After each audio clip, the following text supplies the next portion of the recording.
Hello, everyone, and welcome back to the Museum Show and Tell Show. I'm Nicole from the Penetanguishene Museum, and I'm here with Genevieve from Huronia Museum.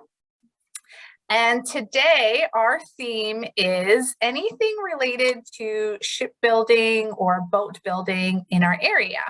So Genevieve, you challenged us, so you get to go first. So what do you have for us? Okay. So actually what I brought in is not shipbuilding or boat building, but it is related to ships. And I am going to pay tribute today to the workhorse of the Great Lakes, especially our harbors, the tugboat. This is not a great photograph, but I love it because look at those four little tugs steaming away. It just reminds me of a children's book. These excited little tugs who are heading off to adventure. So tugs on the Great Lakes, they filled a number of different roles, really important jobs they had. One of them was within a harbor, they would dock or moor boats, larger boats, by either pushing or pulling them or tugging them or pulling them, I guess, with a contact or a tow line. So we've got a photograph here of a small tug pushing a larger boat. That is the J.B. Hamel. And the larger boats are actually a lot not very agile when they are moving at low speeds and in tight spaces, and so they need the assistance of the tugboat. Here's another one, right there's the tug right there pushing the ship again. So these are all old boats. This one's really interesting. 1919, after the launch of the Imperial Munitions Board's War Fiend at the Midland Shipbuilding Company, after she had launched into the water, the tug pushed her back to shore because she couldn't move under her own steam. Another more recent photograph of the Lemoyne at the Copeland Flour Mills, or possibly Ogilvy. And here she is being pushed into place up against the dock. Tugs would also be used to tow larger ships. This is a really crummy photograph and it's really hard to see, but there is a tow line between this schooner, this unidentified schooner, and this unidentified tug. Here's another of a larger freighter being pulled away from, you can barely see, but right back here is a grain elevator. So he's being pulled out of harbor. And let's see, what's my last ship? Oh, also she'd be used to pull, this is a dredge. And there's a tow line, it's barely visible right here, but they can be used to pull sideways, to pull or maneuver, I guess, dredges into place. Like at this shipwreck, the shipwreck of the city of Glasgow on Salog Bay. She'd gone down, she was raised, and then the tug was used to push the dredge into place. Dredges can't move on their own. And she was also probably, this tug, I'm not sure what tug this is, but was used once the Thomas Cranage had wrecked on Watcher's Reef. This tug, she was raised, the tug was used to pull her back to port because she couldn't move under her own steam. And then again, this is probably a scene that you'd see an awful lot on Georgian Bay in the early 20th century. We've got a tug, a rafting tug, pulling a boom of logs. I was wondering if you'd have a picture of that. We did not. We do have a number of them, but that's the only one that's really good. Otherwise, they're really, really poor quality photos, really bad images. And then this is probably something that you would have seen early 20th century again.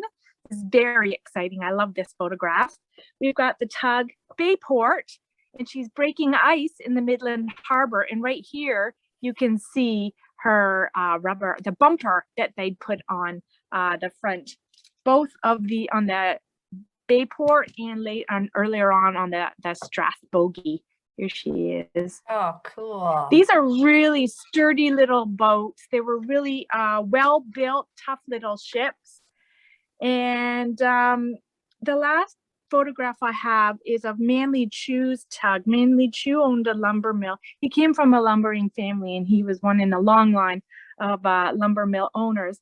He had a tug called the Audrey Chew. It was named after his daughter, Audrey, and he would often use it to carry passengers as well. And in the fall, he had a hunting camp, and he would hunt with his friends and relatives. And so here they are coming back in late fall with their deer strung. And this was a really common sight. We've got a lot of photographs of small passenger ships and tugs like this, bringing back the hunt. So there we go. My favorite ship, kind of ship. Neat. I don't like the big freighters, but those awesome little tugs, those hardworking little, and a lot of them are they were so well built that they are still found today. I know in Midland we've got the Tug Fest or the Tug Festival, and a lot of the tugs have been turned into small houseboats, and you can just they're wonderful to look in. And it's amazing to see that picture of like the small little tug that would be pulling that huge ship. Yeah. And then very also, strong. we now know, like, I love going to see the icebreaker down, in Midland every year that comes in, and it's massive. And to see those pictures of like the little tug doing it as well. We should get another little tug again to break the ice. There was a few examples we have as well about there was a tug called the C.C. Martin that had been towing a larger ship in a storm back, I think it was 1911, and it went down. The ship that it had been towing went down, and it pulled the poor C.C. Martin with it. And I know a number of people, the captain, his wife, and I think almost all of the crew.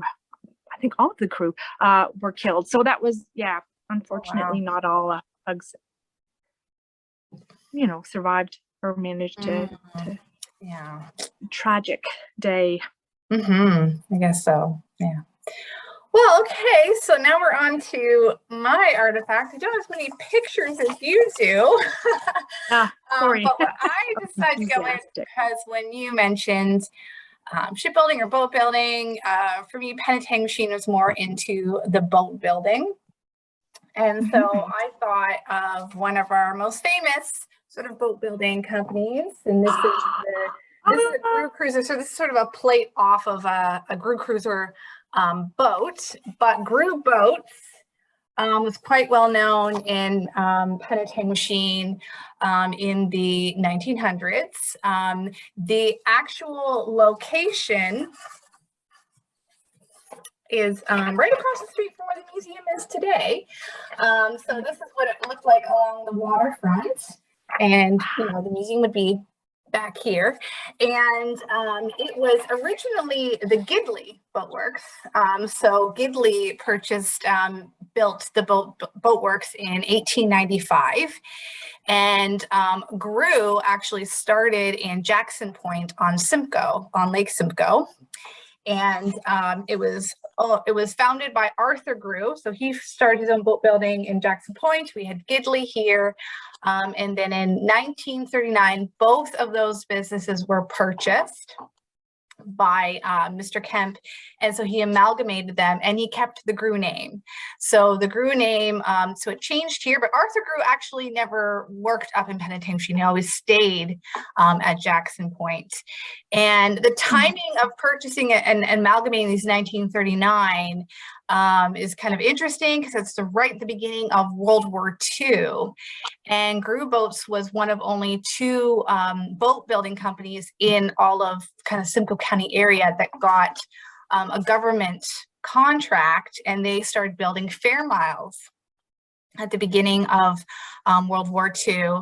And Aurelia also got the other contract, and they also built fair miles. So that kept the business afloat, you know, during the World War II, when there wasn't a lot of pleasure boats being purchased.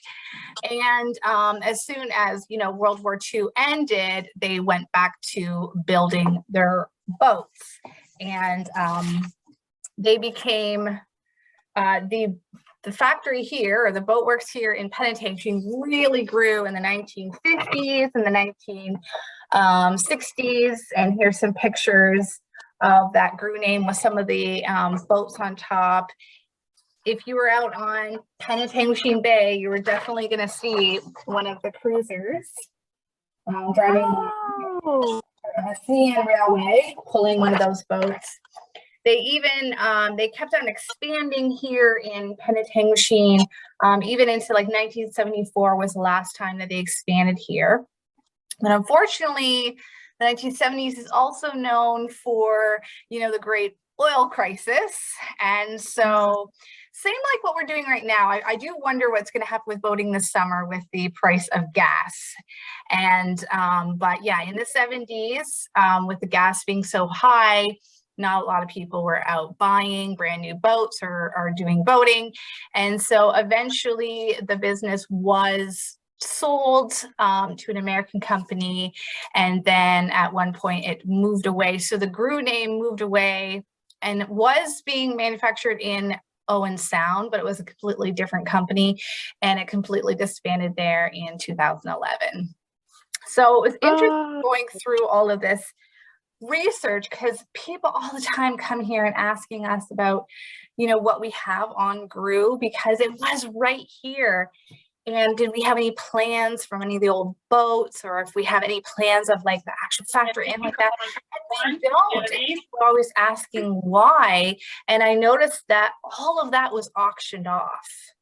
And that was part of like when they sold everything off, they did auction all of that off, which means it's probably out there somewhere, but that's why it didn't really stay in the community here. But definitely for many years, GRU boats, and the GRU cruiser, which was built, I think the first GRU cruiser was built in 1968, and it was produced into the 1970s. It was, very famous for our area in Georgian Bay. So wonderful. That's my artifact. So I get to pick for next week. And I was looking because, we usually put these out, every Thursday, and I looked at March 31st. Is there anything going on that day? And it is National Farm Workers Day.